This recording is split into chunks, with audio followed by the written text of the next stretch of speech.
se passe? Je reprends.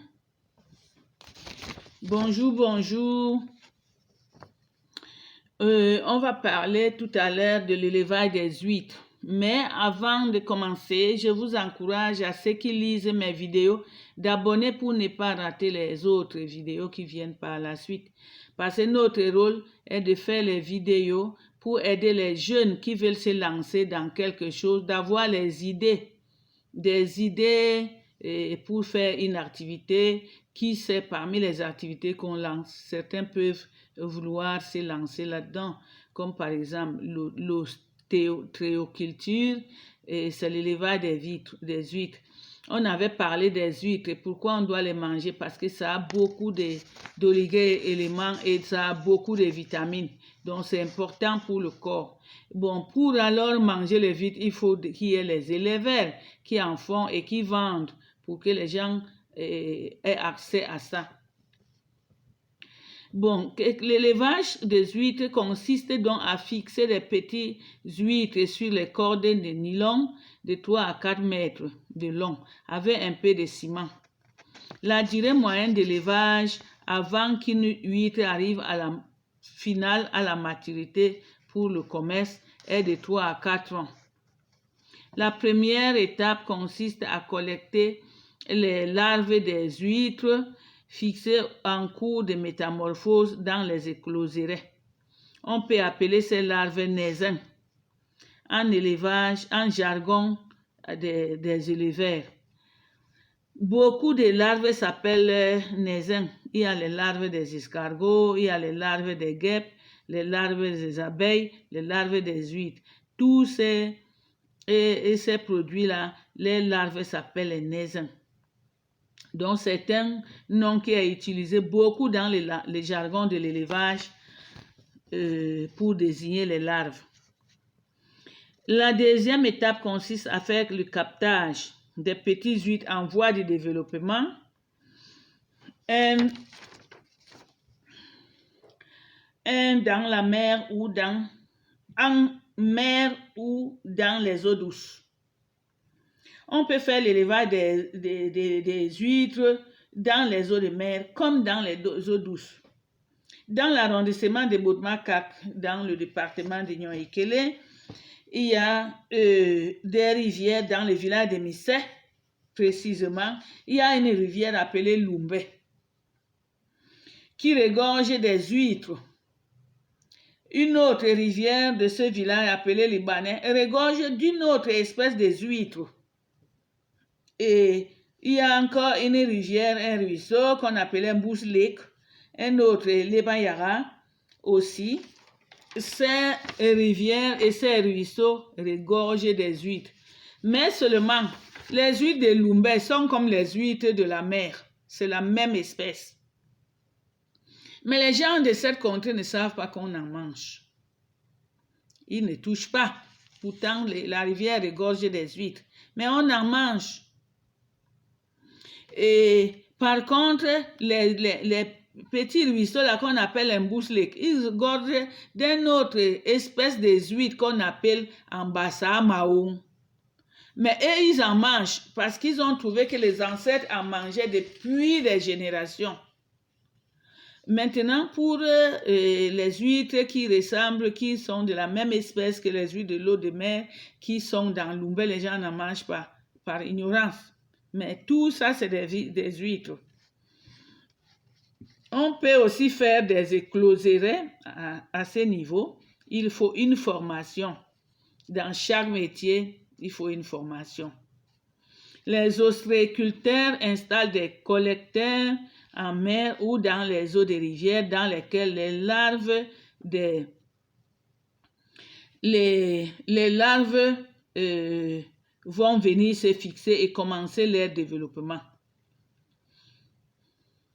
Ces collectionneurs vont rester installés 4 à 8 mois pour attendre la période de récolte des naisins ou des larves des huîtres. Quand on les ramène à l'établissement ou on les décroche à l'aide des machines à huîtres, ils sont triés et mis dans les poches. Les poches sont ensuite disposées sur des tables en mur ou dans les rivières, les fleuves ou dans les mers pour attendre la croissance. Une fois les poches mises dans les eaux, elles y restent 2 à 3 ans pour attendre la maturité. Mais chaque année, les poches sont retournées régulièrement pour favoriser la croissance des huîtres et limiter le développement des algues. Une fois les huîtres arrivent à la taille commerciale, ils sont placés dans les clairs. Ce sont des bassins d'eau de mer ou douce. Cela dépend du genre des huîtres et de la région où on fait l'élevage. Après cette opération, les huîtres sont placées dans les dégorgeoirs. Comme dans chaque activité, il faut une formation pour connaître où se former. Contactez les huîtres de Vendée Atlantique.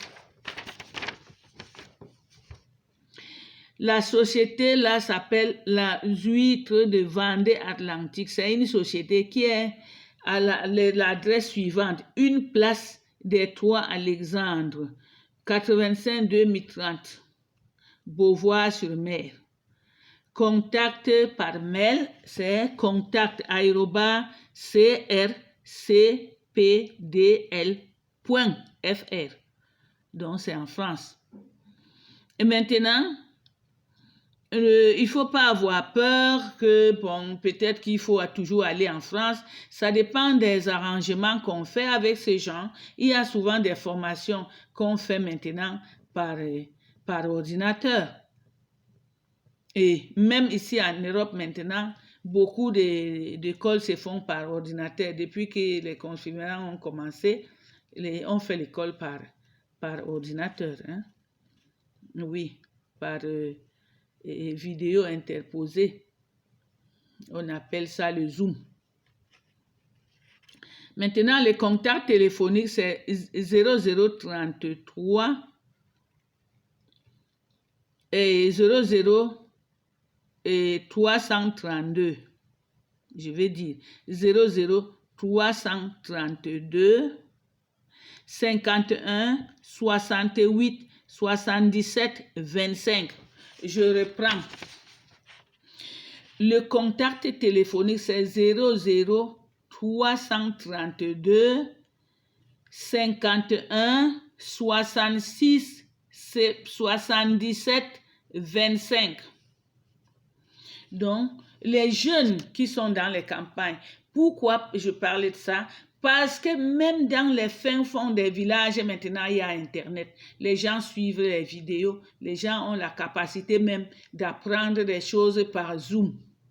Pourquoi ne pas en profiter pour se développer, pour évoluer, pour choisir un métier, pour avoir des contacts même de commerce, pour vendre ce qu'on produit? J'ai vu la fois dernière un jeune Camerounais qui faisait les soulures, vraiment des quantités, et ça fait du bien, ça fait du bien de constater que les jeunes essayent de faire quelque chose de leur vie au lieu de rester à se plaindre, à penser qu'il faut toujours être fonctionnaire.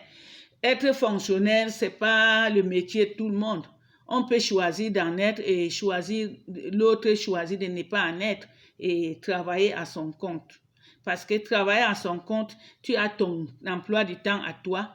Tu décides de comment tu gères ton emploi du temps. Tu es un peu libre. Donc, voilà. Et je répète que les gens qui veulent suivre mes vidéos, ils peuvent cliquer sur abonner. Et quand ils font les commentaires, ils doivent me dire dans quel pays ils sont et par où ils suivent mes vidéos. Ça me permet, non seulement ça m'encourage de vous faire encore d'autres vidéos sur d'autres métiers, mais ça me fait plaisir de savoir que tout le travail que j'ai fait là, ça apporte quelque chose à l'humanité. Donc on travaille pour que les gens en profitent. Bon, merci et bonne journée. À la prochaine. Bye.